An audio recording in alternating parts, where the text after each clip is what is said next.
नमस्कार। आइए सुनते हैं मुंशी प्रेमचंद जी की लिखी कहानी अमृत। मेरी उठती जवानी थी जब मेरा दिल दर्द के मज़े से परिचित हुआ।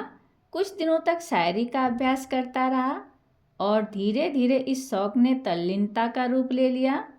सांसारिक संबंधों से मुंह मोड़कर अपनी शायरी की दुनिया में आ बैठा और 3 ही साल की मश्क ने मेरी कल्पना के जौहर खोल दिए। कभी कभी मेरी शायरी उस्तादों के मशहूर कलाम से टक्कर खा जाती थी। मेरी कलम ने किसी उस्ताद के सामने सर नहीं झुकाया।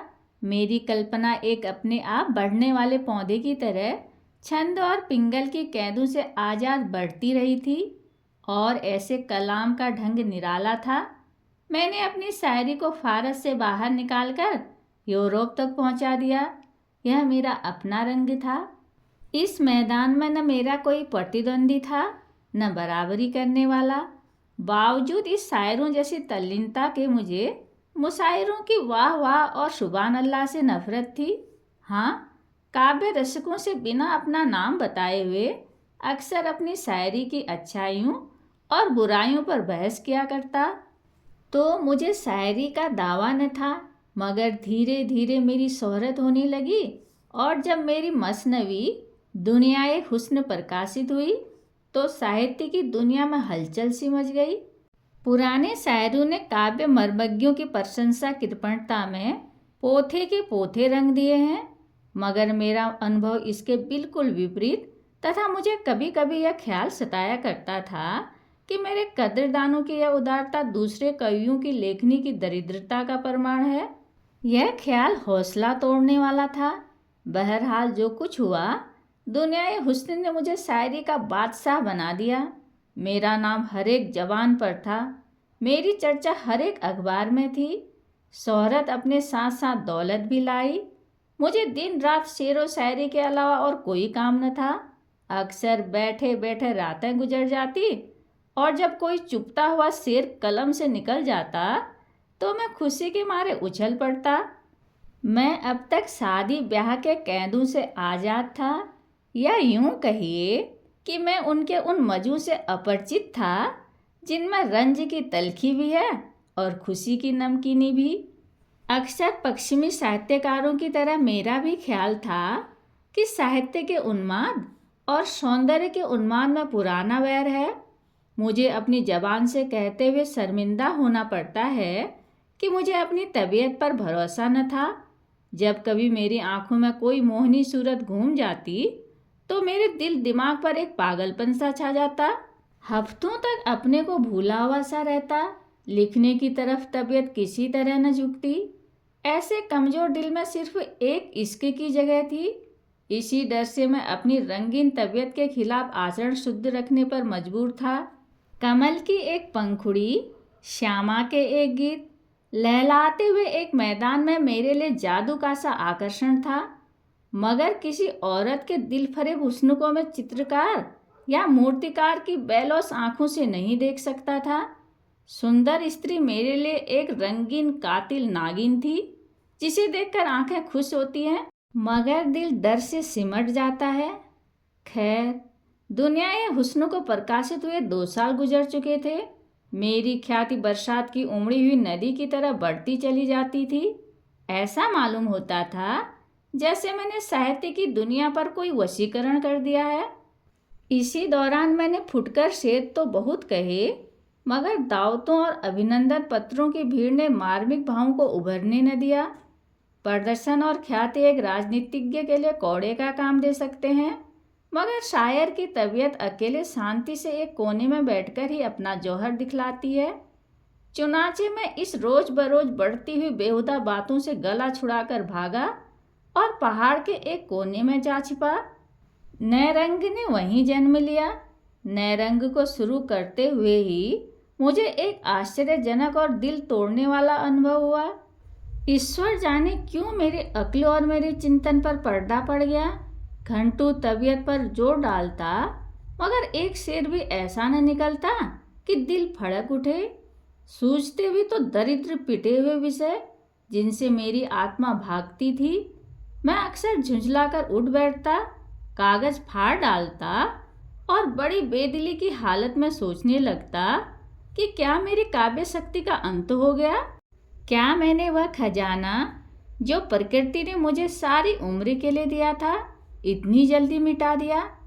कहाँ वह हालत थी कि विषयों की बहुतायत और नाजुक ख्यालों की रवानी कलम को दम नहीं लेने देती थी? कल्पना का पंछी उड़ता तो आसमान का तारा बन जाता था। और कहाँ अब यह पस्ती, यह करुण दरिद्रता? मगर इसका कारण क्या है? यह किस कसूर की सजा है? कारण और कार्य का दूसरा नाम दुनिया है। जब तक हमको क्यों का जवाब न मिले, दिल को किसी तरह सब्र नहीं होता। यहाँ तक कि मौत को भी इस क्यों का जवाब देना पड़ता है। आखिर मैंने एक डॉक्टर से सलाह ली। उसने आम डॉक्टरों की तरह आब हवा बदलने की सलाह दी। मेरी अक्ल में भी यह बात आई कि मुमकिन है नैनीताल की ठंडी आब हवा से शायरी की आग ठंडी पड़ गई हो। 6 महीने तक लगातार घूमता फिरता रहा, अनेक आकर्षक दृश्य देखे, मगर उनसे आत्मा पर वह शायराना कैफियत न छाती थी कि प्याला छलक पड़े और खामोश कल्पना खुद ब खुद चहकने लगे। मुझे अपना खोया हुआ लाल न मिला। अब मैं जिंदगी से तंग था। जिंदगी अब मुझे सूखे रेगिस्तान जैसी मालूम होती, जहाँ कोई जान नहीं, ताजगी नहीं, दिलचस्पी नहीं। हरदम दिल पर एक मायूसी सी छाई रहती और दिल खोया खोया रहता। दिल में यह सवाल पैदा होता कि क्या वह 4 दिन की चांदनी खत्म हो गई और अंधेरा पास आ गया? आदमी की संगत से बेजार, हमजिस की सूरत से नफरत, मैं एक गुमनाम कोने में पड़ा हुआ जिंदगी के दिन पूरे कर रहा था। पेड़ों की चोटियों पर बैठने वाली, मीठे राग गाने वाली चिड़िया क्या पिंजड़े में जिंदा रह सकती है? मुमकिन है वह दाना खाए, पानी पिए, मगर उसकी इस जिंदगी और मौत में कोई फर्क नहीं है। आखिर जब मुझे अपनी शायरी के लौटने की कोई उम्मीद नहीं रही, तो मेरे दिल में यह इरादा पक्का हो गया कि अब मेरे लिए शायरी की दुनिया से मर जाना ही बेहतर होगा। मुर्दा तो हूँ ही, इस हालत में अपने को जिंदा समझना बेवकूफ़ी है। आखिर मैंने एक रोज़ कुछ दैनिक पत्रों में अपने मरने की खबर दे दी। इसके छपते ही मुल्क में कोहराम मच गया, एक तहलका पड़ गया। उस वक्त मुझे अपनी लोकप्रियता का कुछ अंदाज हुआ। यह आम पुकार थी कि शायरी की दुनिया की किश्ती मझधार में डूब गई, शायरी की महफिल उखड़ गई। पत्र पत्रिकाओं में मेरे जीवन चरित्र प्रकाशित हुए, जिनको पढ़कर मुझे उनके एडिटरों के आविष्कार बुद्धि का कायल होना पड़ा। न तो मैं किसी रईस का बेटा था और न मैंने रईसी की मसनद छोड़कर फकीरी अख्तियार की थी।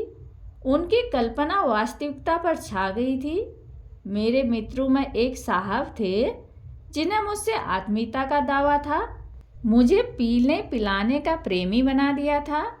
वह जब कभी मुझसे मिलते, उन्हें मेरी आंखें नशे से लाल नजर आती। अगरचे इसी लेख में आगे चलकर उन्होंने मेरी इस बुरी आदत की बहुत ही सहृदयता से सफाई दी थी, क्योंकि रूखा सूखा आदमी ऐसी मस्ती के शेर नहीं कह सकता था। ताहम हैरत है कि उन्हें यह सरीहन गलत बात कहने की हिम्मत कैसे हुई। खैर, इन गलत बयानियों की तो मुझे परवाह न थी। अलबत्ता यह बड़ी फिक्र थी, फिक्र नहीं, एक प्रबल जिज्ञासा थी कि मेरी शायरी पर लोगों की ज़बान से क्या फतवा निकलता है। हमारी ज़िंदगी के कारनामे की सच्ची दाद मरने के बाद ही मिलती है, क्योंकि उस वक्त वह खुशामद और बुराइयों से पाक साफ होती है। मरने वाले की खुशी या रंज की कौन परवाह करता है।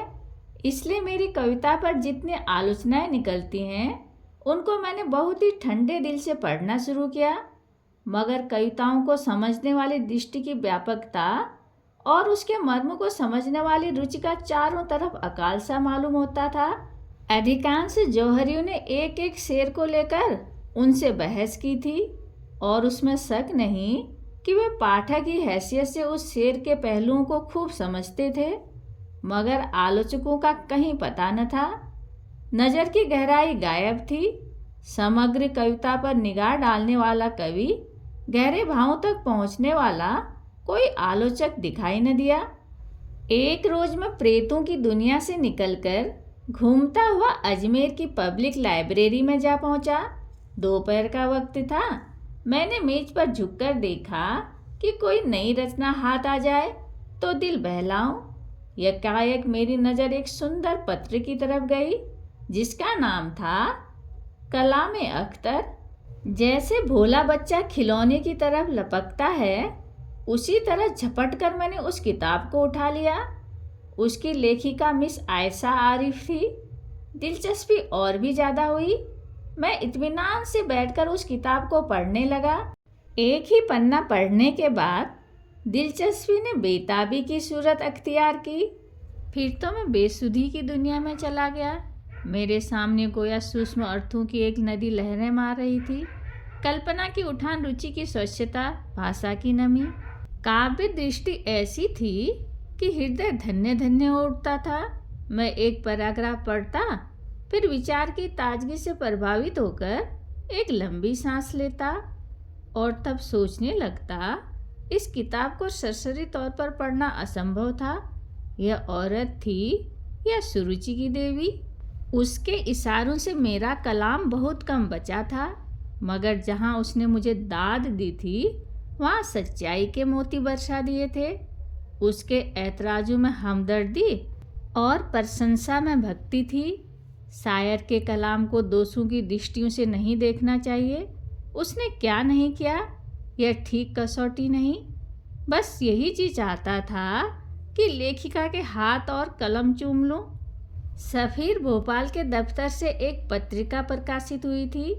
मेरा पक्का इरादा हो गया।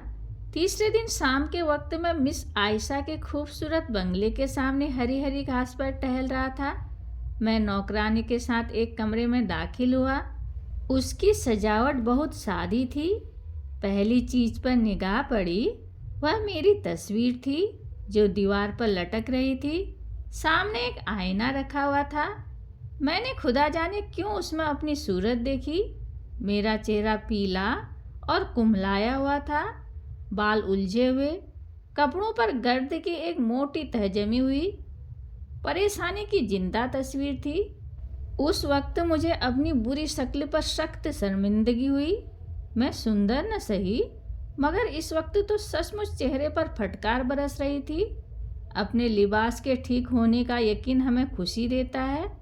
अपने फूहड़पन का जिस्म पर इतना असर नहीं होता जितना दिल पर।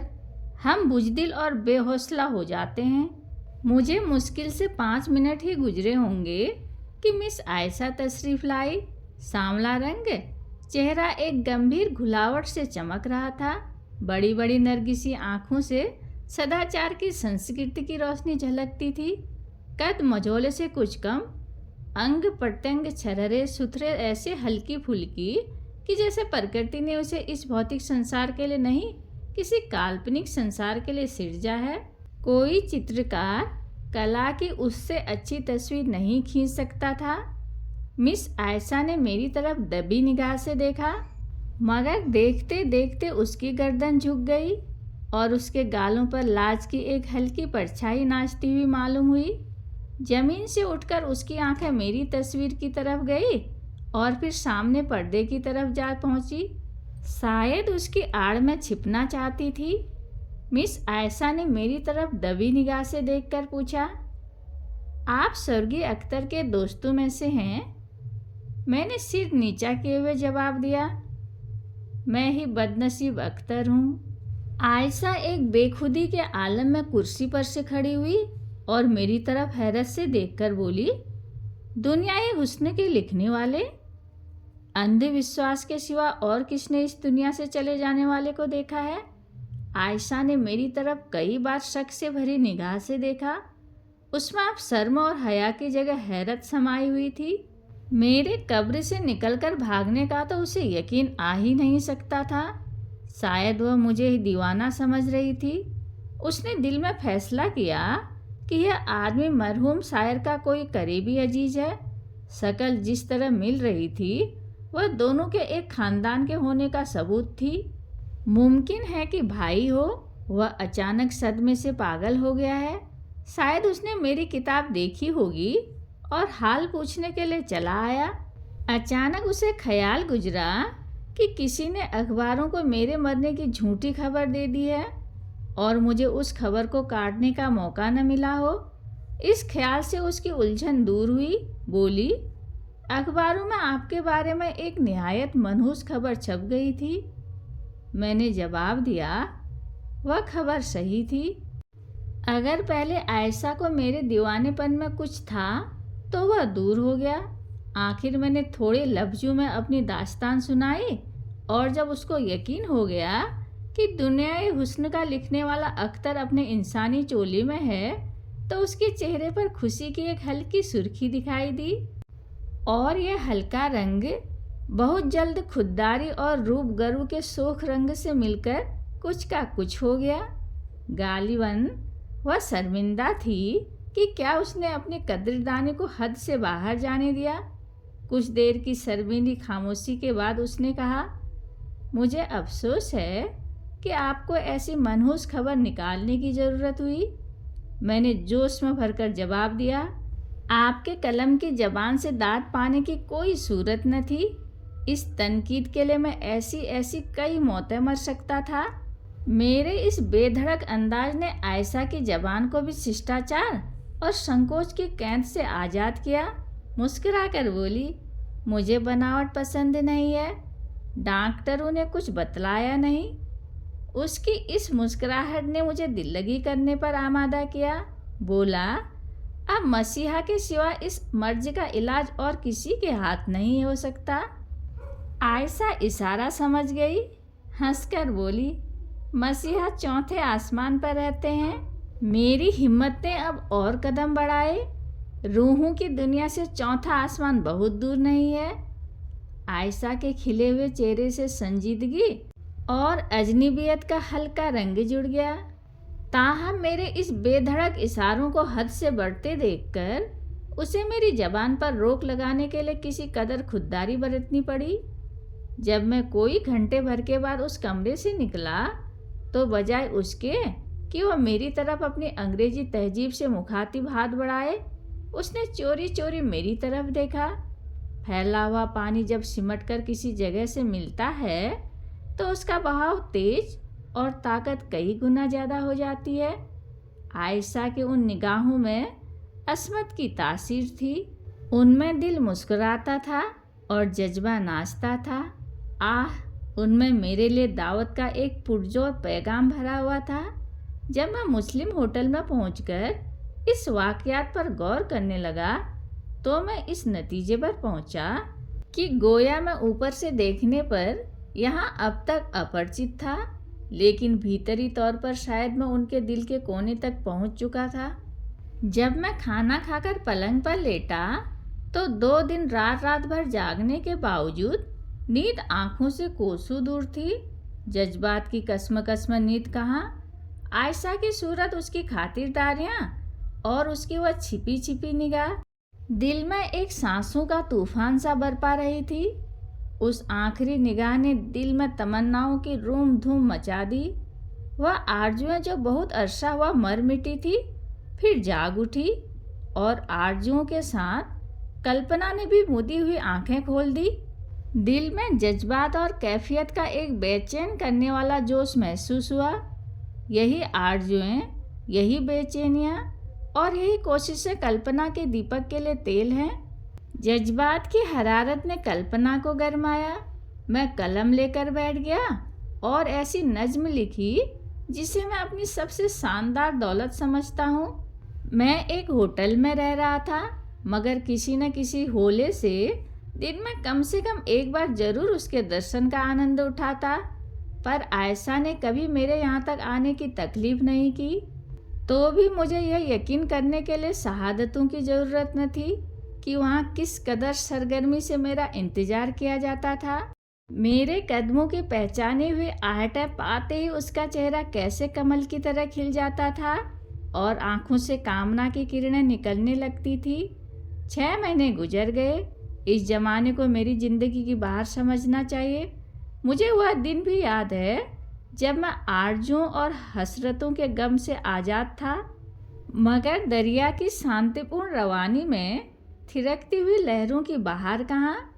अब अगर मोहब्बत का दर्द था तो उसका प्राणदायी मजा भी था।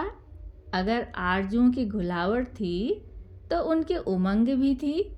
आह, मेरी यह प्यासी आंखें उस रूप के स्रोत से किसी तरह तृप्त न होती। जब मैं अपनी नशे में डूबी हुई आंखों से उसे देखता तो मुझे एक आत्मिक तरावट सी महसूस होती।